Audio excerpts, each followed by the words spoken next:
Attack is the secret of defence. Defence is the planning of an attack. దీనర్థం దాడి చేయడమే అసలైన రక్షణ, రక్షణ అనేది తదుపరి దాడి కోసం వేసే వ్యూహం అని. ఈ మాటలు చెప్పింది ఎవరో కాదు, చైనా వ్యూహకర్త, ది ఆర్ట్ ఆఫ్ వార్ రచయిత సున్ త్జూ. శతాబ్దాల క్రితం తమ దేశపు గురువు చెప్పిన ఈ యుద్ధ సూత్రాన్ని ఇప్పుడు అదే చైనాపై ఇండియా అత్యంత చాకచక్యంగా ప్రయోగిస్తోంది. చదరంగంలో కేవలం రాజును కాపాడుకుంటే సరిపోదు, ప్రత్యర్థి కోటను ధ్వంసం చేసినప్పుడే విజయం సాధ్యమవుతుందనే అగ్రెసివ్ స్ట్రాటజీని అమలు చేస్తోంది. హిందూ మహాసముద్రంలో భారత్ను నలువైపులా చుట్టుముట్టేందుకు బీజింగ్ దశాబ్దాలుగా వేస్తున్న కుట్రల పద్మ వ్యూహాన్ని ఛేదిస్తూ డ్రాగన్ దురహంకారానికి దాని సొంత అడ్డాలోనే బుద్ధి చెప్పేలా ఇండియా మైండ్ గేమ్ ప్లే చేస్తోంది.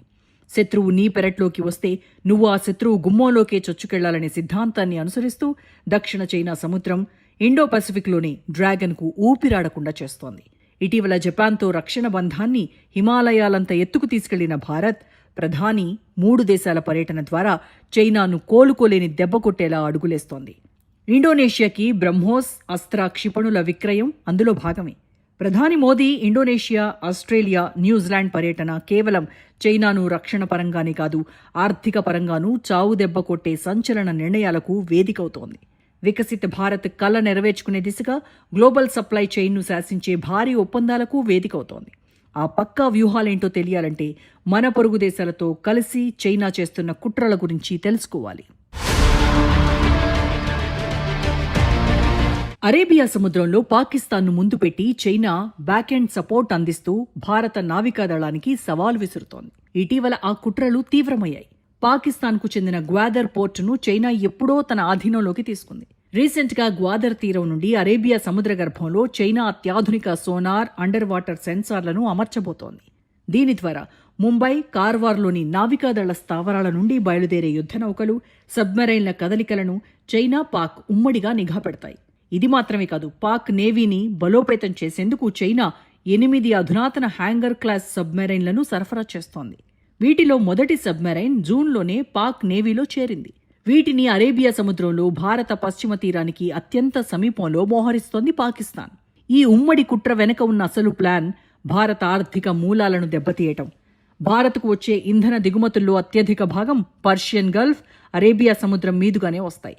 గుజరాత్, మహారాష్ట్ర తీరాల్లోని పోర్టులు మన దేశానికి లైఫ్ లైన్స్.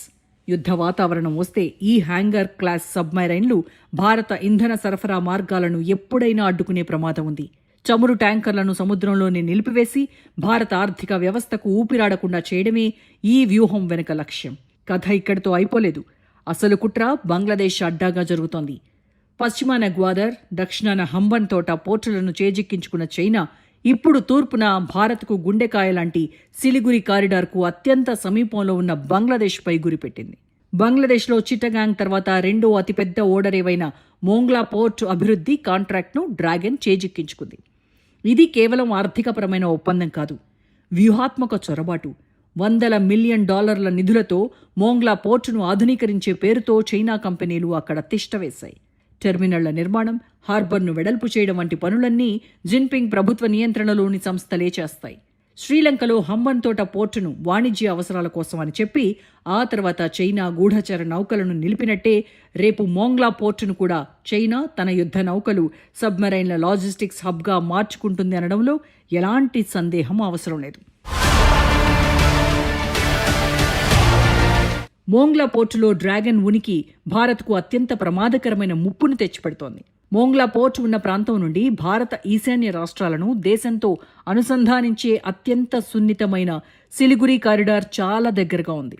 రేపు భారత్, చైనా మధ్య ఘర్షణ వస్తే అటు హిమాలయాల నుండి, ఇటు బంగాళాఖాతం వైపు నుండి మోంగ్లా పోర్టు ద్వారా భారత్ను ఒకేసారి ఒత్తిడిలోకి నెట్టడం చైనా వ్యూహం. మోంగ్లా పోర్టులో చైనా రాడార్ వ్యవస్థలు, సెన్సార్లు అమరిస్తే కోల్కతా పోర్ట్, అలాగే భారత అణుజలాంతర్గాముల ప్రధాన కేంద్రమైన విశాఖపట్నం, ఈస్టర్న్ నావల్ కమాండ్ కదలికలను చైనా సులువుగా ట్రాక్ చేస్తుంది. కథ ఇక్కడితో కూడా అయిపోలేదు. ఎకానమిక్ కారిడార్ పేరుతో మరో కుట్ర కూడా ఉంది. భారత్ను చుట్టుముట్టేందుకు పశ్చిమాన పాకిస్తాన్ను, తూర్పున బంగ్లాదేశ్ను వాడుకోవడమే కాకుండా ఇప్పుడు భౌగోళికంగా అత్యంత వ్యూహాత్మకమైన మయన్మార్ని కూడా కలుపుకొని త్రిముఖ దాడికి తెరలేపింది. చైనా చాలా కాలంగా ప్రతిపాదిస్తున్న Bangladesh, China, India, Myanmar corridor నుండి న్యూఢిల్లీ తప్పుకుంది. ఇప్పుడు భారత్ను పక్కన పెట్టి చైనా, మయన్మార్, బంగ్లాదేశ్ కారిడార్ పేరుతో సరికొత్త కుట్రకు డ్రాగన్ రూపకల్పన చేసింది. భారత్కు తూర్పు ముఖద్వారాలైన మయన్మార్, బంగ్లాను తన బెల్ట్ అండ్ రోడ్ ఇనిషియేటివ్ వలలోకి లాగి భారత ఈశాన్య రాష్ట్రాలను కత్తెరలో ఇరికించడమే చైనా అసలు ప్లాన్. మయన్మార్లోని సైనిక జుంటా ప్రభుత్వం బలహీనతను, ఢాకాలోని ప్రస్తుత రాజకీయ అనిశ్చితిని ఆసరాగా చేసుకుని డ్రాగన్ ఈ కారిడార్ను తెరపైకి తెచ్చింది. చైనాలోని కున్మింగ్ నగరం నుండి మయన్మార్ గుండా బంగాళాఖాత తీరంలోని క్యుక్ప్యూ పోర్ట్ వరకు రోడ్డు, రైల్వే, పైప్లైన్ నెట్వర్క్ను నిర్మించాలనేది బీజింగ్ ప్లాన్.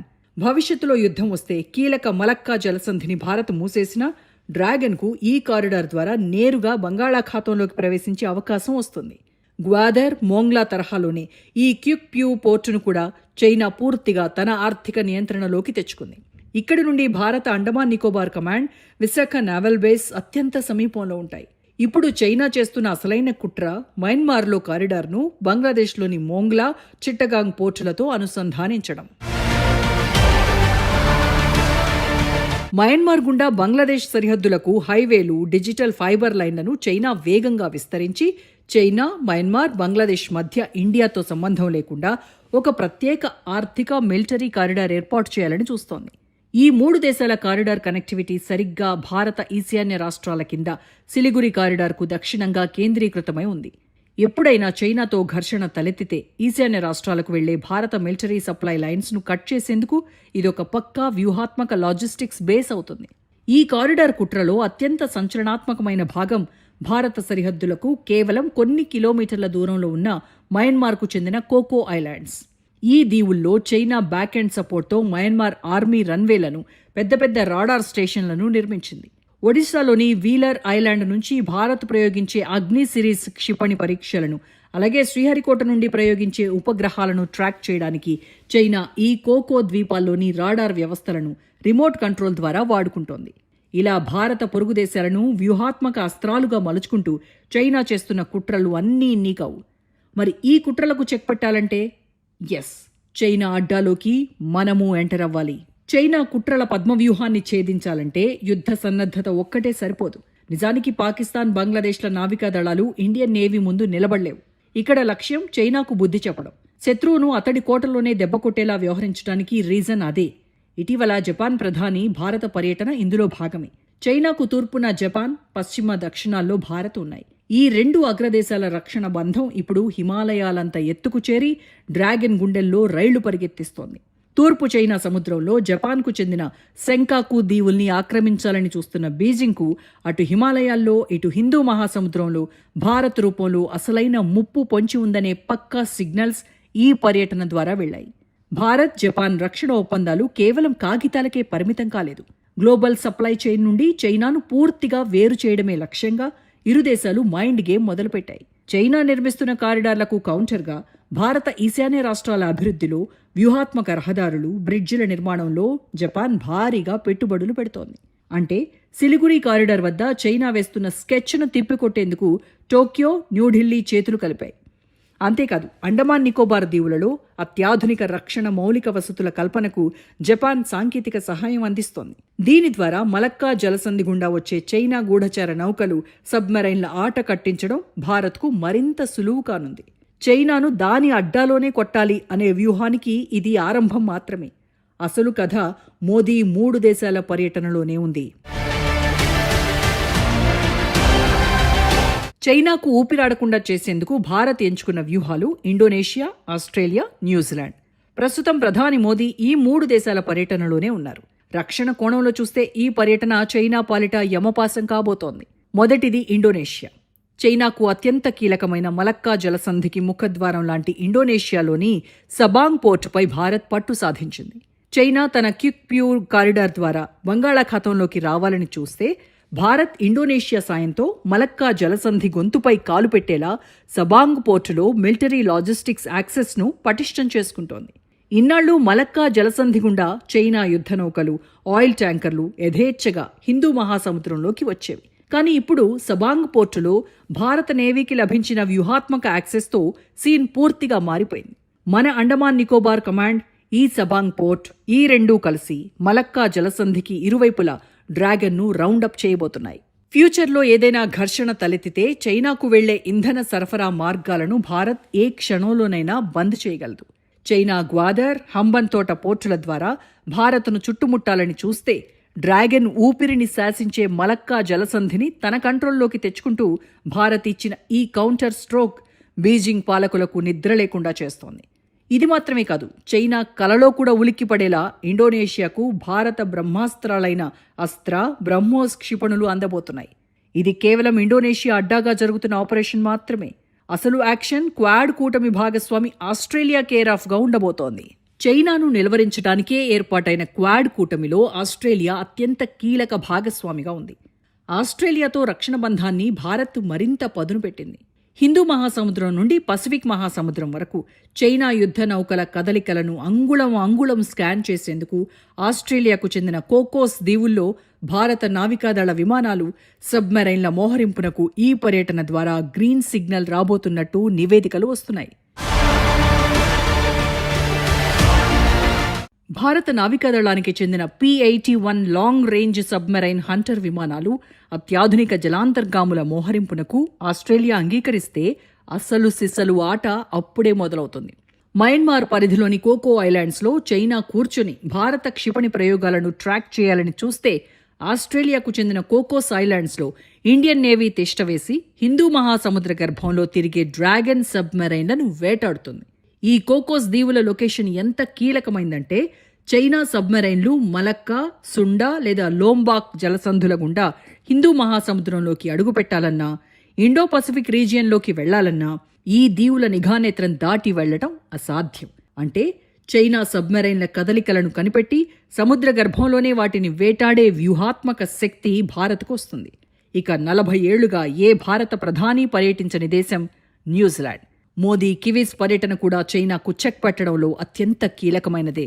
ఇండోనేషియా, ఆస్ట్రేలియాలతో సైనిక వ్యూహాల పదును పెంచుతున్న న్యూఢిల్లీ ఇప్పుడు సౌత్ పసిఫిక్ అంచున ఉన్న న్యూజిలాండ్ వేదికగా చైనా ఆధిపత్య సామ్రాజ్యానికి ఎండ్ కార్డు పడేలా చేయబోతోంది. ఇన్నాళ్లు వాణిజ్యపరంగా చైనాపై ఎక్కువగా ఆధారపడిన న్యూజిలాండ్ను ఇప్పుడు భారత్ తన వైపు తిప్పుకోవడమే కాకుండా కుదుర్చుకున్న సరికొత్త రక్షణ ఒప్పందాలు ఇండో పసిఫిక్ రీజియన్లో చైనా నావికాదళ విస్తరణకి శాశ్వతంగా బ్రేకులు వేయబోతున్నాయి. దక్షిణ పసిఫిక్ ద్వీపదేశాలను అప్పుల వలలో ముంచి అక్కడ సైనిక స్థావరాలు నిర్మించాలనే డ్రాగన్ ఆశలపై భారత్, న్యూజిలాండ్ రక్షణ బంధం కోలుకోలేని దెబ్బ కొట్టింది.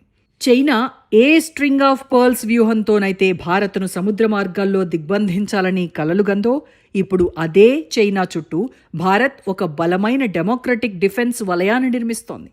డ్రాగన్ కంట్రీకి తూర్పున జపాన్, దక్షిణాన ఇండోనేషియా, ఆస్ట్రేలియా, పసిఫిక్ అంచున న్యూజిలాండ్తో కూడిన ఈ రక్షణ వలయం డ్రాగన్ చుట్టూ ఉచ్చులా బిగుస్తోంది.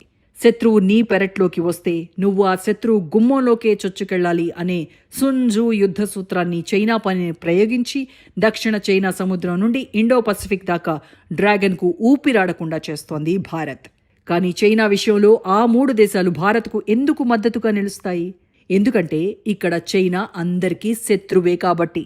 జూలై 6న దక్షిణ పసిఫిక్ మహాసముద్రంలోని అణ్వస్త్రరహిత మండలంలో అణుశక్తి జలాంతర్గామి నుంచి చైనా దీర్ఘశ్రేణి బ్యాలిస్టిక్ క్షిపణిని పరీక్షించింది. ఈ ప్రయోగం పలు ప్రాంతీయ దేశాల్లో ఆందోళనకు దారితీసింది. దీనిపై ఆస్ట్రేలియా, న్యూజిలాండ్ తీవ్ర ఆందోళన వ్యక్తం చేశాయి. నిజానికి 1986 రారోటోంగా ఒప్పందం ప్రకారం ఈ ప్రాంతంలో అణ్వాయుధాల పరీక్షలు, వినియోగం నిషేధించారు. చైనా 1987లో ఈ ఒప్పందానికి మద్దతిచ్చి ఆ ప్రాంతంలో అణ్వాయుధాలను పరీక్షించబోమని, ఒప్పంద దేశాలను అణ్వాయుధాలతో బెదిరించబోమని హామీ ఇచ్చింది. ఇప్పుడు ఆ హామీని విస్మరిస్తూ దీర్ఘశ్రేణి బ్యాలిస్టిక్ క్షిపణి పరీక్షతో భయపెట్టే ప్రయత్నం చేసింది. ఇలాంటి కార్యకలాపాలపై తాము చాలా కాలంగా ఆందోళన వ్యక్తం చేస్తున్నప్పటికీ సమాచారం ఇచ్చిన గంటల వ్యవధిలోనే చైనా ఈ పరీక్ష నిర్వహించిందని న్యూజిలాండ్ విదేశాంగ మంత్రి విన్స్టన్ పీటర్స్ తీవ్ర ఆందోళన వ్యక్తం చేశారు. ఈ ప్రయోగాన్ని ప్రాంతీయ స్థిరత్వానికి భంగం కలిగించే చర్యగా ఆస్ట్రేలియా విదేశాంగ మంత్రి పెన్నీ వాంగ్ పేర్కొన్నారు. ఈ ఒక్క ఘటన చాలు చైనా లక్ష్యంగా ఆ దేశాలు మన దేశంతో చేతులు కలపడానికి. వాస్తవానికి ప్రధాని మోదీ 3 దేశాల పర్యటన కేవలం రక్షణ కోణంలో చైనాకు చెక్ పెట్టడానికే పరిమితం కాలేదు. బీజింగ్ అసలైన బలం దాని ఆర్థిక శక్తి, దాని వాణిజ్య సామ్రాజ్యం. ఇప్పుడు ఆ ఆర్థిక మూలాలనే దెబ్బకొడుతూ గ్లోబల్ సప్లై చైన్లో డ్రాగన్ స్థానాన్ని ఇండియా భర్తీ చేసేలా సంచలన ఒప్పందాలు జరుగుతున్నాయి. చైనా గుత్తాధిపత్యానికి శాశ్వతంగా ఆర్థిక సమాధి కట్టేలా గ్లోబల్ సప్లై చైన్ను శాసించే సరికొత్త సూపర్ పవర్గా భారత్ అవతరిస్తోంది. ఇండోనేషియాతో energy connectivity, green energy corridors deals జరిగాయి. ఆస్ట్రేలియాతో సెమీకండక్టర్, ఎలక్ట్రానిక్స్ పరిశ్రమలకు అత్యంత కీలకమైన రేర్ ఎర్త్ మినరల్స్ ఆధారపడేది. ఇన్నాళ్లు ఈ అరుదైన ఖనిజాల కోసం ప్రపంచమంతా చైనాపైనే ఆధారపడేది. ఆ డిపెండెన్సీకి భారత్ ఇప్పుడు తెరదించింది. ఇక న్యూజిలాండ్తో ఇప్పటికే కుదిరిన చారిత్రాత్మక వాణిజ్య ఒప్పందాలు చైనా ఆర్థిక సామ్రాజ్యాన్ని కోలుకోలేని దెబ్బ కొట్టబోతున్నాయి. అంతర్జాతీయ సంస్థలు చైనాకు ప్రత్యామ్నాయం కోసం చూస్తున్న వేళ Australia rare earths, New Zealand trade partnership, Indonesia supply రూట్స్తో గ్లోబల్ సప్లై చైన్కు భారత్ విశ్వసనీయమైన గమ్యస్థానంగా మారబోతోంది. చైనా కుతంత్రాల పద్మవ్యూహాన్ని ఛేదిస్తూ రక్షణ రంగంలో అత్యంత అగ్రెసివ్, ఆర్థికంలో గ్లోబల్ లీడర్గా భారత్ వేసిన ఈ అడుగులు భవిష్యత్ ప్రపంచ భౌగోళిక ఆర్థిక సమీకరణాలను పూర్తిగా డిసైడ్ చేయబోతున్నాయి.